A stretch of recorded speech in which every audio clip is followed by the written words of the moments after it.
La mort et la vie sont au pouvoir de la langue, et celui qui l'aime en mangera les fruits. Proverbe 18, verset 21. Cette parole ne vient pas d'un philosophe ou d'un sage terrestre. Elle vient du trône de Dieu. Ta langue est une clé. Elle peut ouvrir les portes du ciel ou celles de l'abîme. Ce que tu dis aujourd'hui, tu le vis demain. Ce que tu murmures dans le secret, l'univers le porte à ton avenir. Si Dieu t'a conduit jusqu'à cette vidéo, ce n'est pas un hasard. C'est parce qu'un tournant spirituel t'attend. Clique sur « J'aime » et abonne-toi maintenant, car ce message peut être la réponse à des prières que tu n'as jamais osé formuler. Reste jusqu'à la fin, car nous allons dévoiler des vérités bibliques puissantes et terminer par une prière qui transformera ta manière de parler et de vivre. Écris en commentaire « Je veux que ma bouche glorifie Dieu ». Depuis la Genèse jusqu'à l'Apocalypse, Dieu nous révèle que la parole n'est jamais un simple son. C'est un acte spirituel. Par sa parole, l'univers a été formé. Par nos paroles, nos vies peuvent être façonnées ou détruites. Jésus lui-même a dit « Ce n'est pas ce qui entre dans la bouche qui souille l'homme, mais ce qui sort de la bouche. » Matthieu 15, verset 11. Car ce qui sort de ta bouche vient de ton cœur, et ce que ton cœur contient détermine ton chemin. Les prophètes l'ont compris, les apôtres l'ont enseigné. Mais aujourd'hui, dans un monde saturé de paroles vides, nous avons oublié que chaque mot prononcé est une semence spirituelle. Ce message est une invitation à redonner à ta langue sa mission divine. Non pour blesser, juger ou détruire, mais pour édifier, guérir et glorifier le nom du Seigneur. À chaque mot que tu prononces, une semence invisible quitte ta bouche et tombe quelque part, dans ton avenir, dans le cœur d'un autre, ou dans le domaine spirituel. Ce que tu récoltes demain dépend de ce que tu déclares aujourd'hui. Voici 10 semences invisibles que Dieu veut purifier, sanctifier et transformer pour aligner ta langue avec sa volonté. La première semence invisible que tu dois purifier, c'est la plainte qui empoisonne l'atmosphère de ta vie.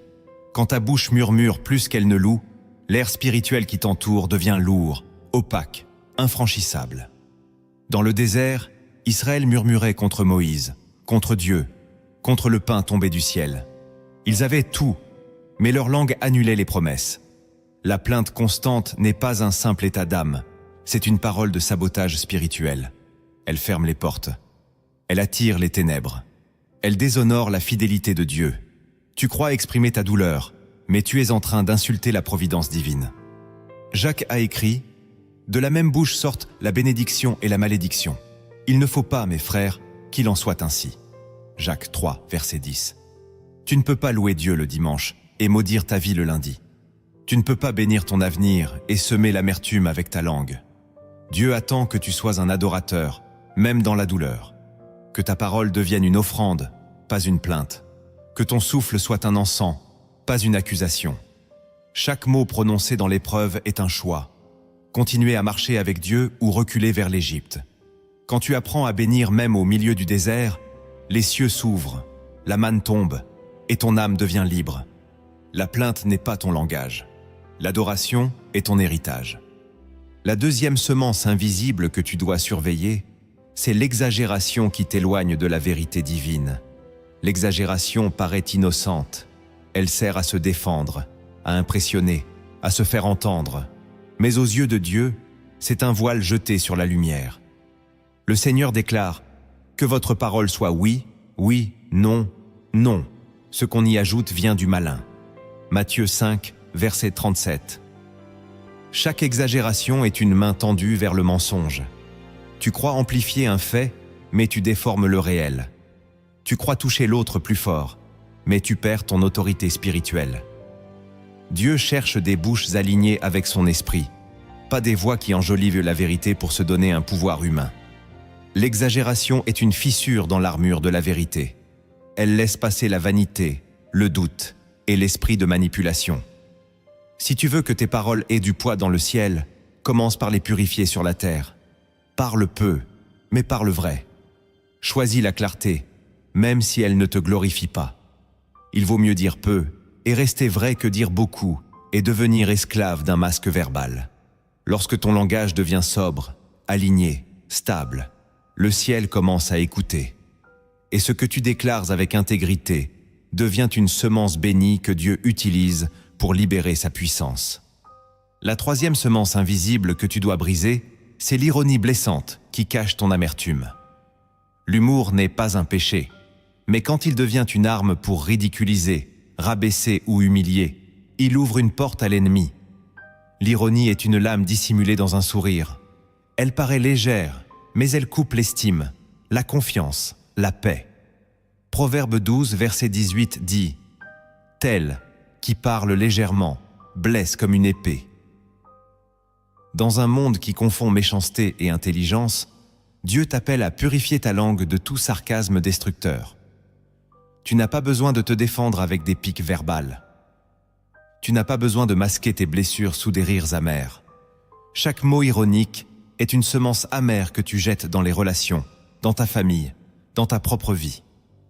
Et tôt ou tard, tu récolteras ce que tu as semé. La langue qui blesse en riant n'aura pas l'onction pour guérir en priant. Si tu veux que tes paroles aient le parfum de l'amour, il faut renoncer à la violence subtile. Parle avec grâce, réponds avec sagesse. Même quand on te provoque, laisse l'Esprit Saint habiter tes mots. Dieu ne se moque pas. Jésus n'a jamais humilié. Si tu veux marcher dans la puissance du Christ, commence par sanctifier ton humour. Car une langue sanctifiée attire la gloire, mais une langue acide attire le silence de Dieu. La quatrième semence invisible que tu dois déraciner, c'est la parole précipitée, celle qui parle avant de prier. Dans Proverbe 18, verset 13, il est écrit « Celui qui répond avant d'avoir écouté fait un acte de folie et s'attire la confusion. » Trop souvent, nous parlons sans écouter. Nous réagissons sans discerner. Nous proclamons avant de consulter le ciel. La parole précipitée est une parole déconnectée de l'esprit. Elle peut être vraie, mais elle n'est pas sage. Elle peut être juste, mais elle n'est pas guidée. Dieu cherche des voix lentes à parler, mais rapides à obéir.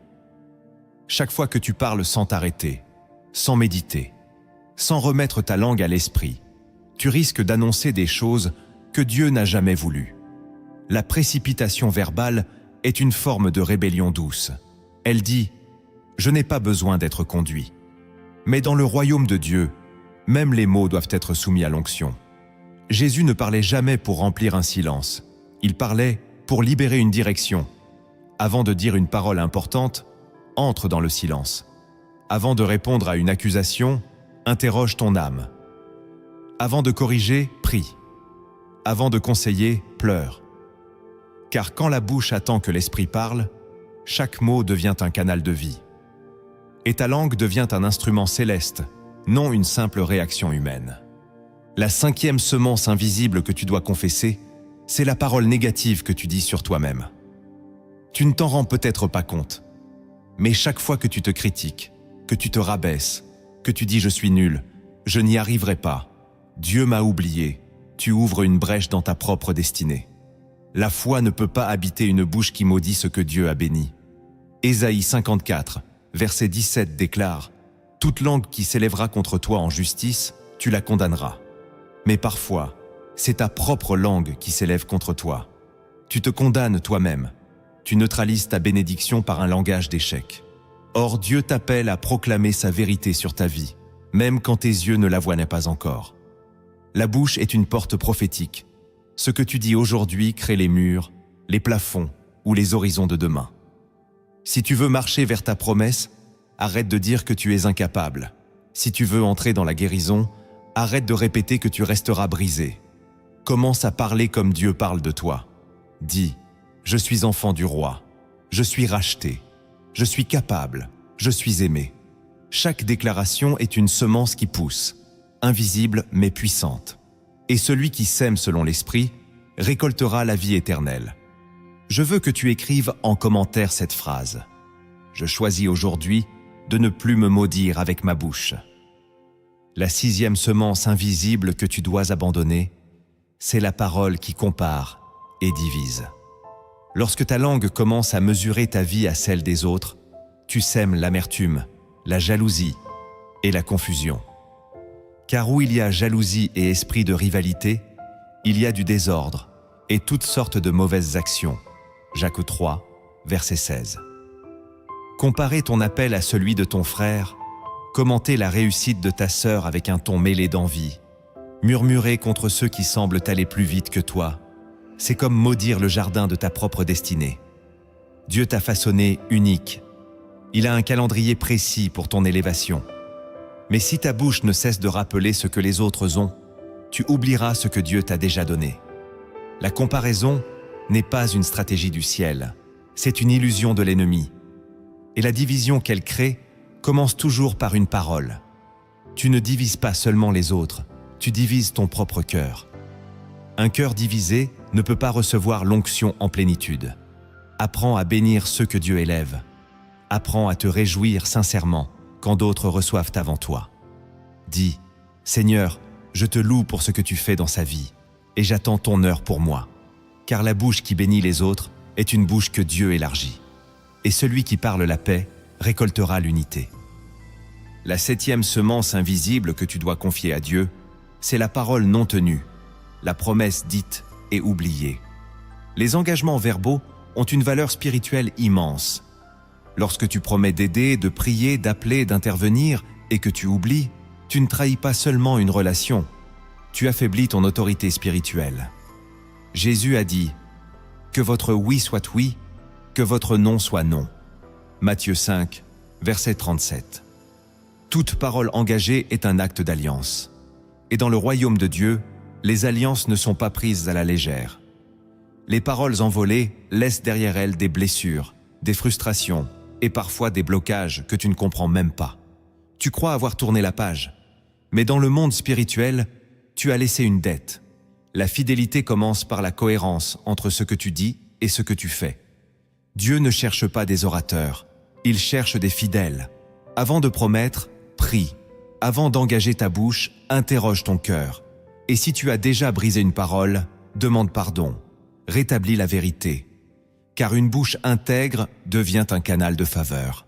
Et Dieu honore ceux qui tiennent leur parole, même dans le secret. La 8e semence invisible que tu dois sanctifier, c'est la parole inutile, les bavardages sans fruit qui remplissent ton quotidien. Jésus a déclaré, je vous le dis, au jour du jugement, les hommes rendront compte de toute parole vaine qu'ils auront proférée. Matthieu 12, verset 36. Ce verset devrait nous faire trembler. Car nous parlons tant, chaque jour, sans penser à ce que nous semons. Des phrases pour combler le silence. Des mots vides d'amour, des discussions futiles, des critiques légères. Tout cela devient un nuage qui empêche la voix de Dieu de se faire entendre. La parole inutile est une distraction spirituelle. Elle te vole du temps, elle pollue ton atmosphère, elle fatigue ton âme. Il ne s'agit pas de vivre dans un silence religieux, mais dans une parole habitée. Que ta bouche soit remplie de sens, que ton discours ait un poids d'éternité. Parle moins, mais que chaque mot soit un pas vers Dieu. Même dans l'amitié, même dans les repas, même dans les discussions légères, garde en toi cette conscience. Je suis un ambassadeur du royaume, même par ma langue.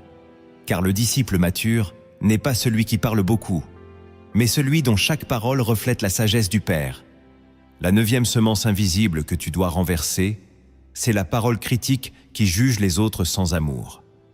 Il est facile de pointer du doigt, de corriger, de dénoncer. Mais si ta langue n'est pas trempée dans la compassion, ton jugement devient une arme du diable. Jésus a dit « Pourquoi vois-tu la paille qui est dans l'œil de ton frère et ne remarques-tu pas la poutre qui est dans ton œil » Matthieu 7, verset 3. Le Seigneur n'interdit pas la correction, mais il condamne l'orgueil qui se cache dans la critique. Tu peux dire la vérité, mais si ton cœur n'aime pas celui à qui tu parles, ton mot devient un coup, non une guérison. Trop de croyants utilisent la Bible comme une pierre, au lieu de la porter comme une huile. Critiquer sans aimer, c'est semer sans récolter, c'est parler sans prier, c'est condamner là où Dieu voulait restaurer. Avant de parler sur la vie d'un autre, pleure d'abord pour lui. Aime-le dans ton cœur. Et alors seulement, tes paroles auront la douceur du ciel et la force de l'esprit.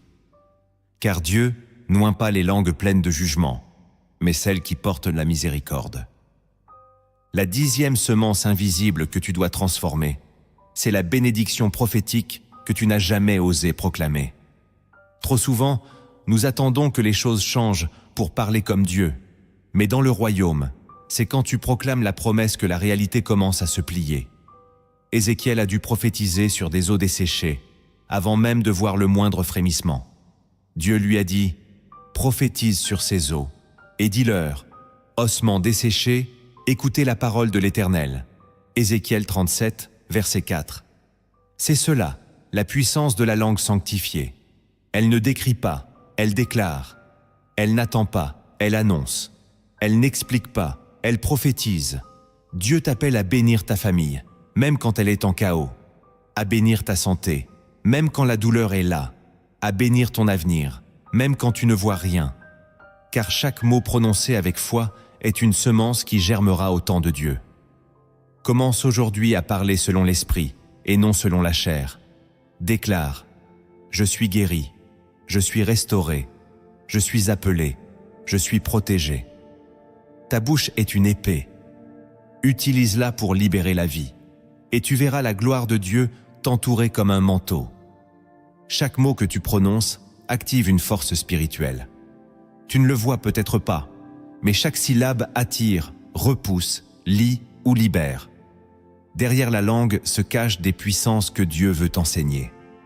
Voici 10 forces spirituelles de la langue, révélées par les Écritures, que tu dois discerner pour parler selon l'esprit et non selon la chair. La première force spirituelle de la langue, c'est sa capacité à créer des réalités invisibles. Quand Dieu dit dans Genèse 1 « Que la lumière soit, la lumière fut », il ne l'a pas façonnée avec ses mains, il l'a déclarée avec sa bouche. Cette parole a déclenché l'existence. Et puisque tu es créé à son image, ta bouche possède cette même faculté spirituelle. Appeler ce qui n'existe pas comme si cela existait.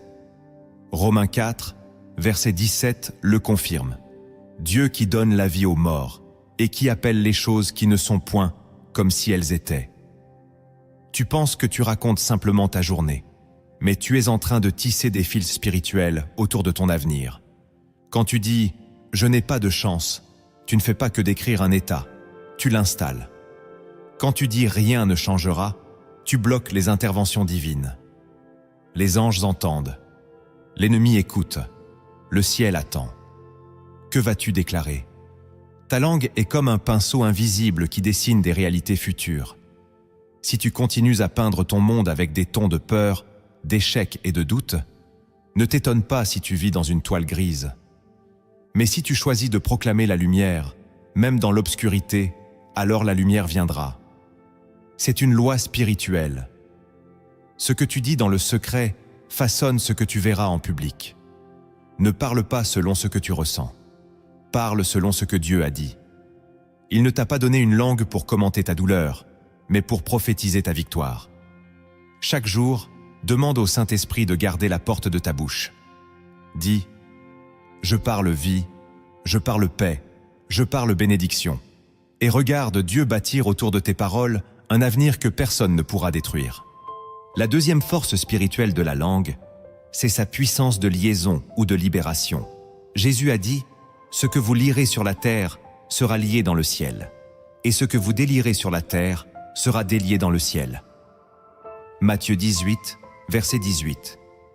Cette parole n'est pas une métaphore, elle est une révélation de gouvernement spirituel. Ta bouche est une clé. Par elle, tu peux attacher ou délier. Tu peux libérer une personne par une parole de pardon ou la lier par une accusation amère. Tu peux briser des chaînes avec une déclaration de foi ou en créer de nouvelles par des malédictions prononcées sans conscience. Beaucoup vivent dans des prisons invisibles à cause de mots qu'ils ont entendus ou qu'ils ont eux-mêmes déclarés dans un moment de colère. Quand tu dis « je ne lui pardonnerai jamais », tu enfermes ton âme dans un cachot. Quand tu dis « je serai toujours seul », tu scelles ta solitude comme une alliance. Mais si tu dis « je relâche, je pardonne, je renonce à cette amertume », tu ouvres une brèche, tu invites le ciel, tu déclenches la restauration. La langue a ce pouvoir. Elle est une serrure ou une porte ouverte. Le diable connaît cette loi. C'est pourquoi il pousse les hommes à parler sans réfléchir, à jurer sans prier, à juger sans aimer. Mais l'enfant de Dieu doit apprendre à parler comme un roi, avec autorité, prudence et alignement. Ne prononce jamais une parole que tu ne voudrais pas voir s'accomplir. Ne libère jamais un mot que le ciel ne peut approuver. Car tes déclarations écrivent ton histoire. Et si ta bouche devient un canal de libération, tu verras les chaînes tomber autour de toi et en toi. La troisième force spirituelle de la langue, c'est son rôle d'intercesseur dans le monde invisible. La prière n'est pas un monologue, c'est une convocation céleste.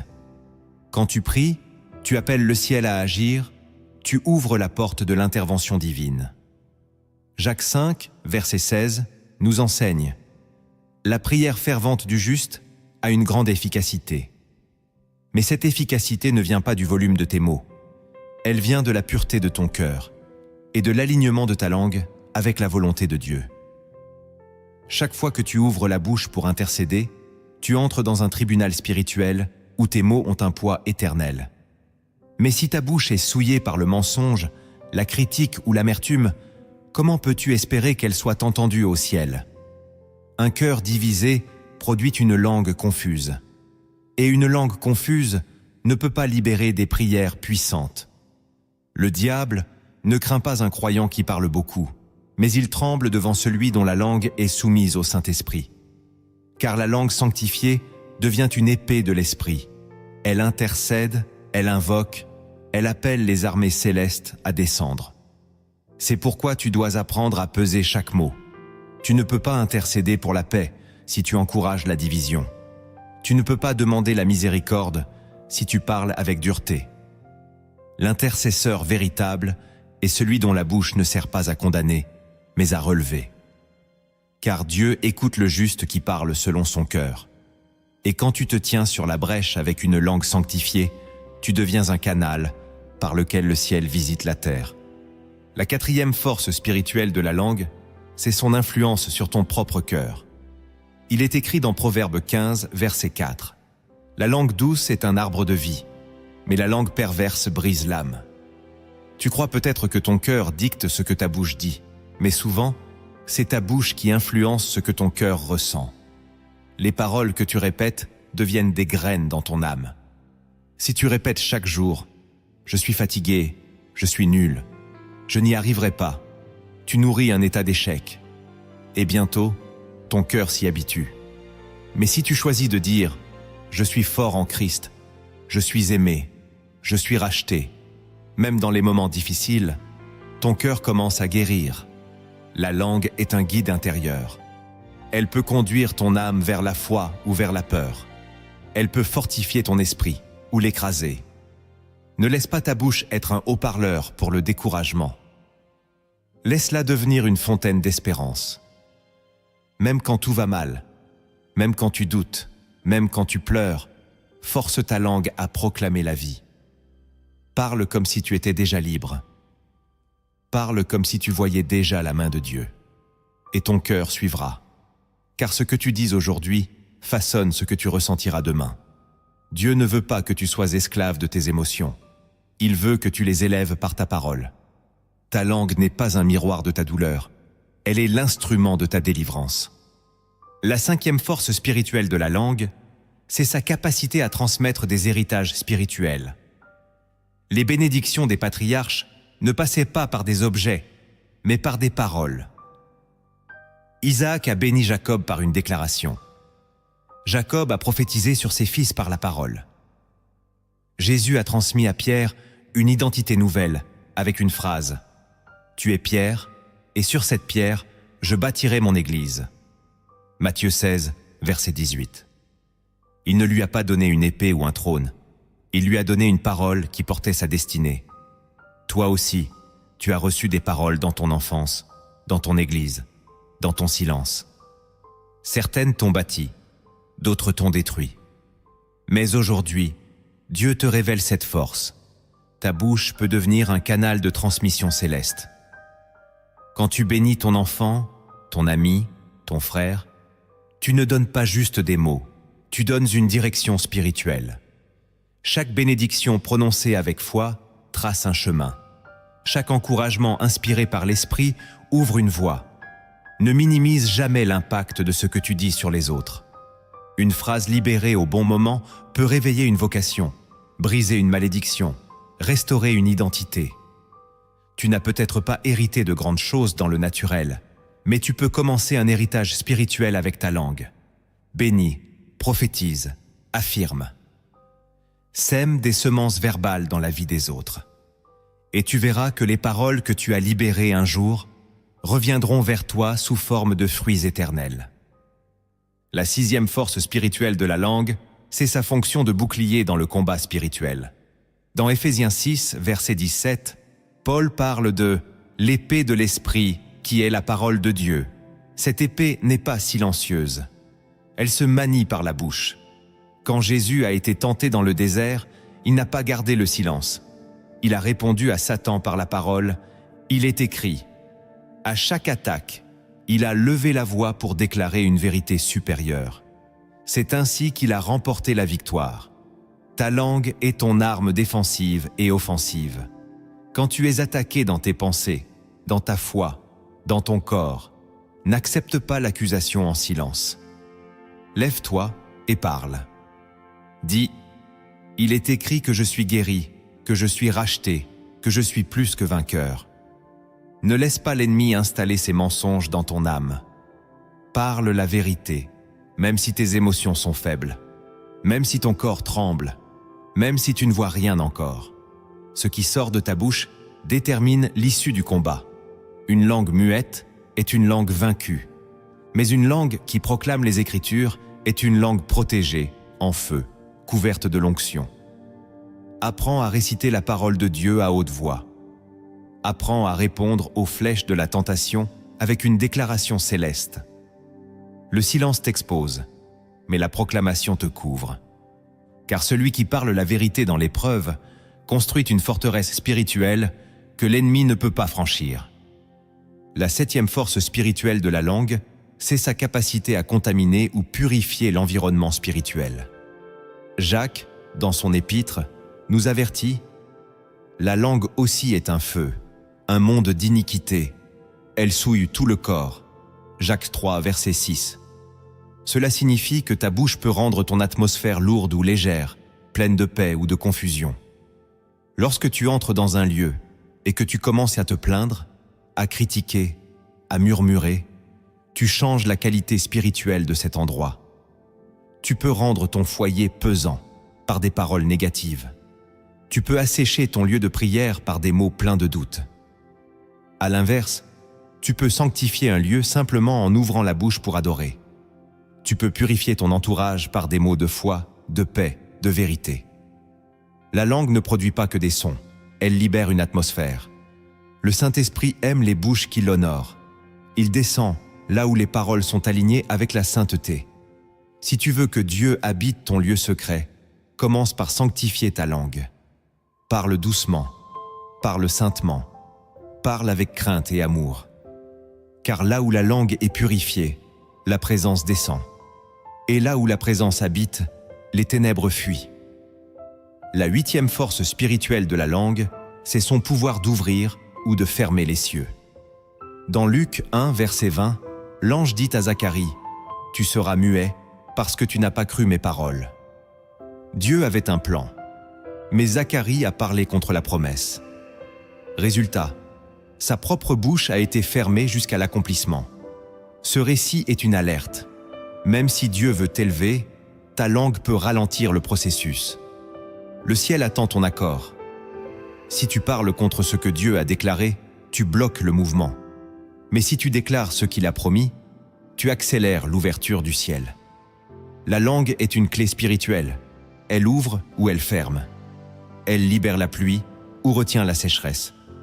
Tu ne peux pas prier pour une percée et déclarer en même temps que rien ne changera. Le ciel écoute. Les anges attendent des ordres. Et l'ordre commence par ta bouche. Dieu t'a donné l'autorité de déclarer. Ne la gaspille pas en plainte. Utilise-la pour appeler sa volonté. Dis « Je crois à ce que Dieu a dit, même si mes yeux ne voient rien encore. » Et tu verras que les cieux s'ouvrent sur ta maison, ta famille, ton avenir. Car la langue de la foi est le levier du miracle. La 9e force spirituelle de la langue, c'est sa connexion directe avec la justice divine. Jésus a dit dans Matthieu 12, verset 37, « Car par tes paroles, tu seras justifié, et par tes paroles, tu seras condamné. » Ce verset n'est pas symbolique, il est juridique. Cela signifie que tes paroles montent devant Dieu comme un témoignage. Elles sont enregistrées dans les livres célestes. Chaque mot est une preuve de ton obéissance ou de ta rébellion. Chaque phrase que tu prononces façonne ton jugement. Tu peux prier longtemps, mais si ta langue ment, juge, détruit, tu avances sous un ciel fermé. La justice de Dieu ne se base pas sur l'intention, mais sur l'alignement du cœur et de la bouche. Lorsque tu choisis de dire la vérité, de parler avec droiture, de bénir au lieu de maudire, tu te places sous la faveur divine. Ton langage devient un bouclier. Il devient ton témoignage silencieux. Tu es peut-être accusé par des hommes, mais si ta bouche est juste, le ciel parlera pour toi. Retiens-toi de répondre au mal par le mal. Choisis de parler avec dignité, même quand on te calomnie. Dieu est juge, et ta langue peut être ton avocat ou ton accusateur. La 10e force spirituelle de la langue, c'est sa vocation à glorifier Dieu en toutes circonstances. Le but ultime de ta bouche n'est pas de t'exprimer, mais d'adorer. Que tout ce qui respire loue l'Éternel. Psaume 150, verset 6. Chaque respiration que tu reçois est une invitation à l'adoration. Mais combien de fois gaspilles-tu ce souffle sacré à murmurer, à juger, à parler de choses futiles? La langue de l'adorateur est différente.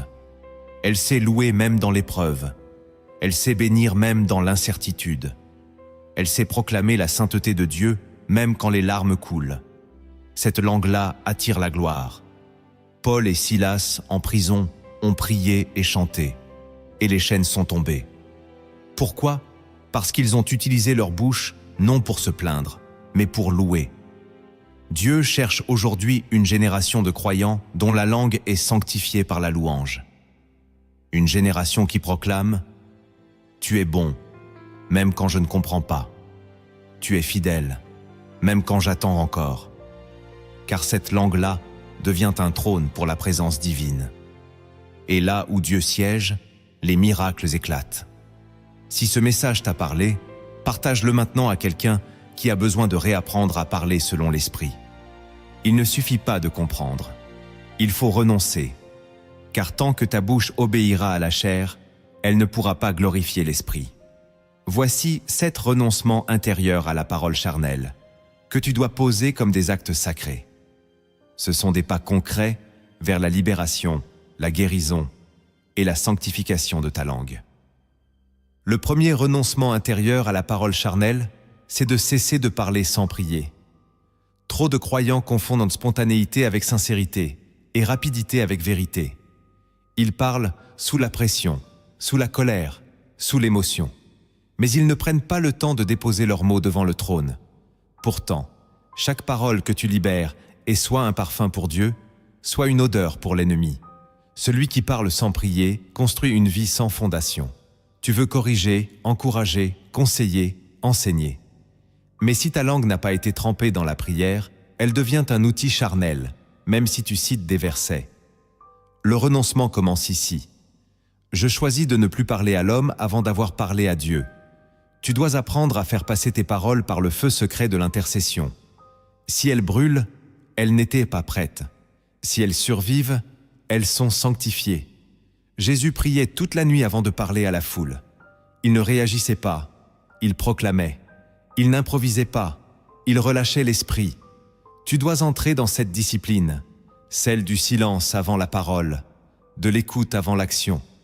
Parle après avoir pleuré, parle après avoir adoré, parle après avoir consulté le ciel. Car ce qui n'a pas été filtré par l'esprit peut être utilisé contre toi dans le monde invisible. Le monde n'a pas besoin d'opinions charnelles. Il a besoin de voix imprégnées de prière.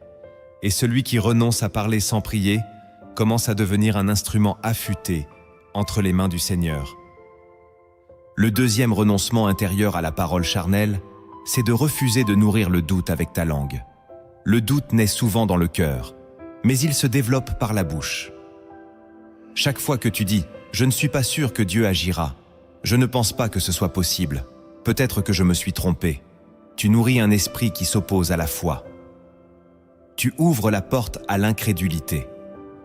Et cette porte ne reste jamais silencieuse. Elle invite les raisonnements, les peurs, les replis. Tu penses parler honnêtement, mais en réalité, tu es en train d'empoisonner ton atmosphère spirituelle. Le doute non confessé peut être combattu. Mais le doute proclamé devient une forteresse. Tu dois apprendre à te taire quand la foi est faible et à proclamer quand l'esprit parle. Renonce à discuter de ce que Dieu t'a montré avec une bouche pleine d'incertitude. Parle moins, mais parle juste. Ne dis pas « je ne sais pas si Dieu fera », dis « Dieu est capable ». Remplace tes soupirs par des psaumes. Que ton langage devienne un bouclier, pas un terrain miné. Ce n'est pas péché de douter en silence. Mais c'est une faiblesse spirituelle grave de déclarer ce doute à haute voix sans filtre, sans foi, sans prière. Apprends à confesser la puissance de Dieu même quand tu trembles. Et ta langue deviendra un canal de restauration. Car le doute non nourri meurt, mais la foi déclarée vit. Le troisième renoncement intérieur à la parole charnelle, c'est de briser l'accord tacite avec les murmures. Tu ne t'en rends peut-être pas compte, mais chaque plainte que tu tolères devient un autel invisible dressé contre la fidélité de Dieu. Lorsque tu murmures contre le temps, les circonstances, les gens, l'Église, le pasteur, tu offres ta langue à un autre esprit. Tu crois être lucide, mais tu es en train de construire une atmosphère d'accusation. Dieu a rejeté une génération entière dans le désert, non à cause de l'idolâtrie, mais à cause de la répétition des murmures. Leur langue était devenue une arme contre la promesse. Et aujourd'hui encore, beaucoup de croyants échouent non à cause du diable, mais à cause de leur bouche. Murmurer, c'est dire à Dieu qu'il gère mal ta vie. C'est douter de sa sagesse tout en chantant sa gloire. Tu ne peux pas bénir le Seigneur le dimanche et murmurer le lundi. Ce renoncement est vital. Tu dois dire « Je refuse désormais de tolérer dans ma bouche les plaintes, les soupirs amers, les critiques de fond, même seul, même dans le secret, même entre amis. Ce combat se gagne dans l'intimité. Dieu cherche une langue qui résiste aux murmures comme on résiste au péché. Que ton oui soit un chant, que ton non soit un silence, et ta vie deviendra une adoration permanente. Le quatrième renoncement intérieur à la parole charnelle, c'est de ne plus répéter ce que l'enfer veut entendre. Il y a des phrases que les démons attendent. Ils rôdent, ils écoutent. Ils espèrent que ta bouche les servira. Quand tu dis « je suis inutile », personne ne m'aime. Je vais échouer. Tu n'exprimes pas une émotion. Tu rédiges un décret. Tu signes un accord. Tu autorises l'adversaire à bâtir des forteresses mentales, émotionnelles, familiales. Mais aujourd'hui, tu dois renoncer à être l'écho de leurs mensonges. Tu dois faire de ta langue un autel consacré. Même dans la solitude, même dans les larmes, refuse de répéter ce que l'enfer a semé dans ta tête. Brise les chaînes par la proclamation contraire. Quand l'esprit de rejet te dit « tu n'es rien », réponds « je suis un enfant de Dieu ». Quand l'esprit de peur te dit « tu vas tomber », proclame « je suis debout par grâce ». Ce renoncement est un bouclier. Il fait taire les voix sombres. Il honore le ciel. Et Dieu honore ceux qui parlent selon lui. Tu n'as pas été sauvé pour murmurer. Tu as été racheté pour proclamer. Le cinquième renoncement intérieur à la parole charnelle, c'est de sortir du piège des paroles non tenues. Trop de chrétiens promettent dans l'élan de l'émotion. Je vais prier pour toi. Je vais t'appeler.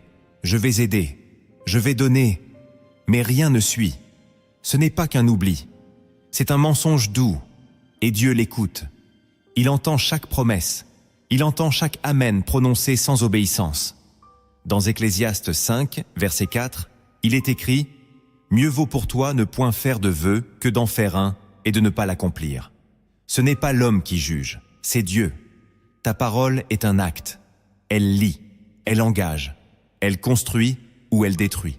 Tu dois renoncer à parler légèrement, à promettre à la légère, même pour paraître gentil, même pour éviter un malaise.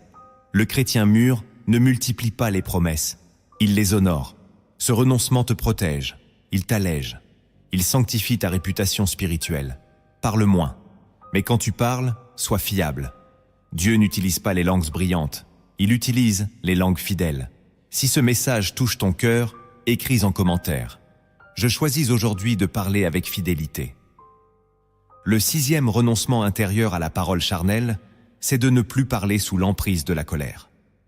Tu penses peut-être que ton indignation est justifiée, que ton émotion valide ce que tu dis. Mais la colère non sanctifiée est une brèche. Elle déforme la vérité, elle pollue le ton, elle annule la grâce. Que toute amertume, toute animosité, toute colère soit bannie du milieu de vous. Éphésiens 4, verset 31.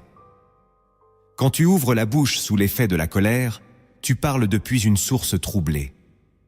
Même si tu dis quelque chose de vrai, la manière contredit le cœur de Dieu. Et dans le monde spirituel, la manière a du poids.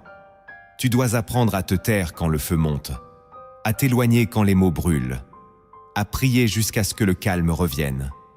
Le chrétien mature n'est pas celui qui évite les conflits, mais celui qui les affronte avec douceur. Renonce à répondre trop vite. Renonce à prouver que tu as raison. Renonce à crier pour être entendu. La colère produit des mots que tu regretteras, mais que l'autre n'oubliera jamais. Ce renoncement est une force. Il ne fait pas de toi un faible, mais un vase maîtrisé. Celui qui parle sans colère garde sa langue comme un gardien veille sur un temple. Et ce temple, c'est ton appel. C'est ta paix. C'est ton témoignage. Garde ta langue, et tu garderas ton autorité. Le 7e renoncement intérieur à la parole charnelle, c'est de refuser de rester muet quand Dieu t'appelle à déclarer. Il ne s'agit pas seulement d'éviter les paroles toxiques. Il s'agit aussi de parler quand le ciel te pousse. Trop de croyants laissent les ténèbres régner parce qu'ils ont peur de s'exprimer, peur de déranger, peur de paraître fou, peur de perdre une relation. Alors ils se taisent. Mais leur silence devient une trahison. Il est écrit « J'ai cru, c'est pourquoi j'ai parlé ». Psaume 116, verset 10. Le silence du croyant peut parfois être plus destructeur que la parole de l'impie. Si Dieu t'a donné un mot, un encouragement, une vérité, une promesse, dis-la, libère-la, déclare-la, car elle n'a pas été semée dans ton cœur pour mourir. Elle a été confiée à ta bouche pour libérer la vie. Renonce à la timidité spirituelle. Renonce à la peur du rejet. Renonce au confort du silence quand l'esprit t'appelle à parler. La parole que tu retiens peut être la délivrance que l'autre attend. Et si tu obéis, tu verras que Dieu agit au moment même où tu ouvres la bouche. Il ne cherche pas des voix parfaites. Il cherche des bouches disponibles. Sois cette bouche.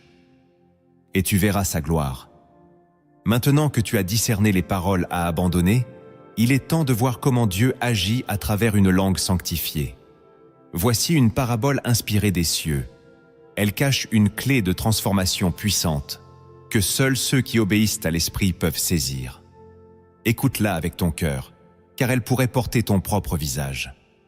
Il y avait une fois un homme nommé Eliane, un bâtisseur solitaire vivant près du désert. Il passait ses journées à sculpter des maisons de sable, des formes délicates que le vent emportait toujours. Chaque matin, il recommençait. Chaque soir, il pleurait. Un jour, un vieil homme apparut et lui dit « Pourquoi construis-tu avec du sable ce qui doit être bâti avec des pierres ?» Eliane répondit « Parce que je n'ai rien d'autre. Mon père m'a dit que je n'étais bon qu'à cela. Mon instituteur m'a dit que je n'irais jamais loin.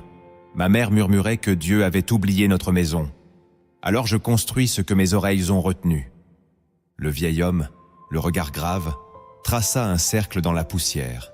« Tout ce que tu construis est façonné non par tes mains, mais par ce que tu crois et ce que tu dis. Change ta voix et tu changeras ton œuvre. » Eliane haussa les épaules. « Ce ne sont que des mots. » Mais cette nuit-là, un rêve vint. Dans ce songe, Eliane entendait chaque parole qu'il avait jamais prononcée sur lui-même. Les critiques, les plaintes, les doutes. Chaque mot devenait un serpent qui rampait autour de lui. Il murmurait à son oreille « Tu es inutile, tu ne réussiras jamais, tu n'as pas été choisi. » Puis une voix éclata dans le ciel. « Eliane, jusqu'à quand laisseras-tu ces mensonges construire ton désert ?» Il se réveilla tremblant. Le lendemain, il alla au sommet d'une colline et cria « Je suis aimé, je suis pardonné, je suis appelé, je suis fort, même quand je tombe. » Ses mains tremblaient, mais sa voix était ferme. Chaque mot qu'il prononçait devenait une pierre posée au sol. Et pour la première fois, ses fondations ne s'effondraient pas. Jour après jour, il bâtit à partir de ces paroles nouvelles. Les passants s'arrêtaient, impressionnés, non par l'architecture, mais par l'atmosphère. La paix y régnait, la joie aussi. Car là où un homme sanctifie sa langue, Dieu bâtit lui-même. Cette parabole nous enseigne que ce que tu construis dans ta vie est directement lié aux paroles que tu prononces sur toi-même. Tant que tu répètes les jugements, les malédictions, les limitations, tu bâtis dans le sable. Tu travailles, tu luttes, mais tout s'effondre. Car l'enfer t'inspire des fondations fragiles. Mais dès que tu sanctifies ta bouche, dès que tu déclares ce que Dieu dit, même avec tremblement, même dans le désert, tes mots deviennent des pierres éternelles. Tu poses des vérités, tu dresses des murs de foi, tu invites la présence divine à habiter ton œuvre. Ce n'est pas ton talent qui attire la gloire, c'est la sainteté de ta langue. Ne construis plus selon la voix des hommes. Élève ta voix selon la vérité du ciel.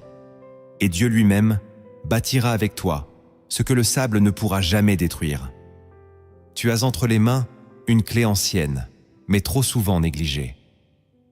La langue. Ce petit membre qui gouverne les saisons de ton âme, les atmosphères de ta maison, les portes de ton avenir. Ce n'est pas un simple muscle, c'est un feu, une épée, une balance. Et Dieu, dans sa fidélité, t'a conduit à cette révélation parce qu'il veut t'élever. Il veut faire de ta bouche un sanctuaire, non un champ de ruines. Il veut que ton langage devienne un écho du ciel, non un miroir de ta douleur. Alors prends ce que tu as entendu et garde-le comme un trésor. Car le monde n'a pas besoin de plus d'opinions, mais de plus de voix qui portent l'onction. Et Dieu cherche encore des bouches à sanctifier, des voix à envoyer, des âmes prêtes à déclarer. Que ma langue te glorifie, Seigneur, jusqu'à mon dernier souffle. Avant de refermer cette vidéo, arrête-toi un instant. Ne parle plus, ne réfléchis plus, laisse ton cœur s'ouvrir. Car cette prière n'est pas un simple texte, c'est un cri, une élévation, un feu. Reçois-la comme une onction vivante pour purifier ta langue et aligner ta vie sur le ciel. Seigneur, me voici. Je viens tel que je suis, avec ma bouche brisée, mes mots erronés, mes silences coupables et mes déclarations sans foi. Je reconnais aujourd'hui que ma langue n'a pas toujours été un instrument de ta gloire. J'ai parlé sans prier. J'ai murmuré là où j'aurais dû bénir. J'ai critiqué au lieu d'intercéder. J'ai proclamé des doutes là où tu attendais des promesses.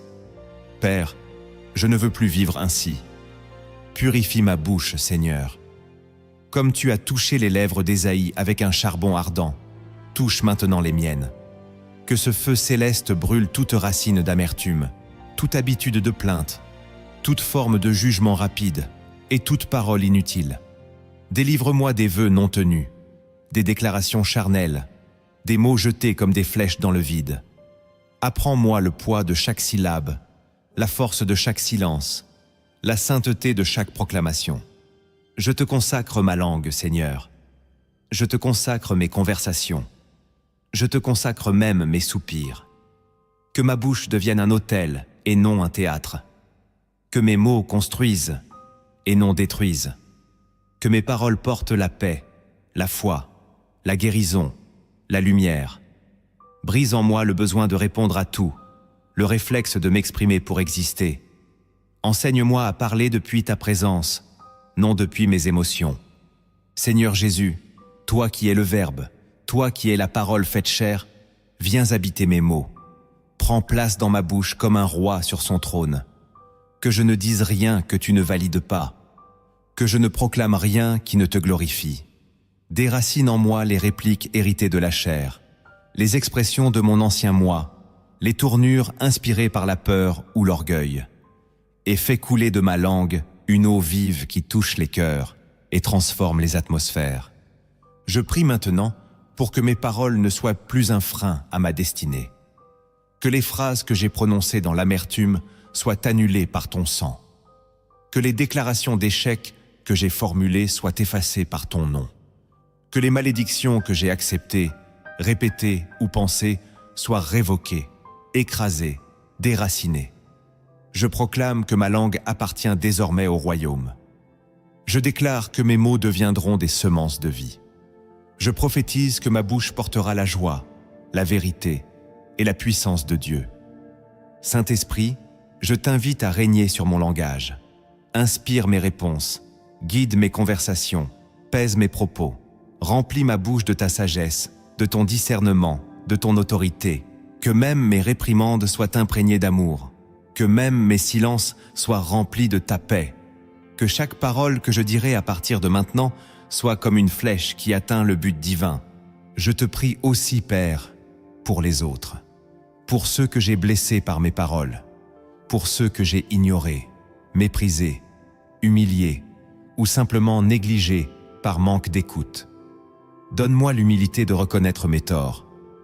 Donne-moi la force de réparer et accorde-leur ta paix. Que ma bouche ne soit plus un souvenir douloureux pour personne, mais qu'elle devienne un canal de ta consolation. Et pour l'avenir, Seigneur, je te demande ceci. Fais de moi un homme, une femme, un enfant dont la bouche reflète le royaume. Que mes enfants entendent des bénédictions, que mes proches reçoivent des paroles de vie, que mes ennemis soient surpris par ma douceur, que mon foyer respire ton atmosphère, que là où je vais, les gens ressentent que ma langue ne m'appartient plus, mais qu'elle est à toi. Je veux que même dans l'épreuve, je sois trouvé fidèle, que même dans la nuit, je proclame la lumière, que même dans l'attente, je déclare tes promesses, car je ne vis plus selon ce que je ressens, je vis selon ce que tu dis, et ce que tu dis, je veux le répéter, fidèlement, saintement, lentement, profondément. Merci pour ta patience, merci pour ton pardon, merci pour ta présence. Je te rends toute gloire, Père, Fils et Saint-Esprit. Que ma bouche ne cesse jamais de te louer, que mes mots glorifient ton nom, que mon souffle te serve jusqu'à mon dernier jour, et qu'à la fin, quand je paraîtrai devant toi, je puisse entendre « Ta bouche m'a honoré, entre dans la joie de ton Maître. » Amen. Si cette prière a touché ton cœur, ne la garde pas pour toi. Partage cette vidéo à quelqu'un que tu aimes, quelqu'un que tu sens au bord de l'abattement ou du doute. Laisse cette parole agir en eux, comme elle agit en toi. Et surtout, écris en commentaire cette phrase. Je choisis aujourd'hui de sanctifier ma bouche pour la gloire de Dieu.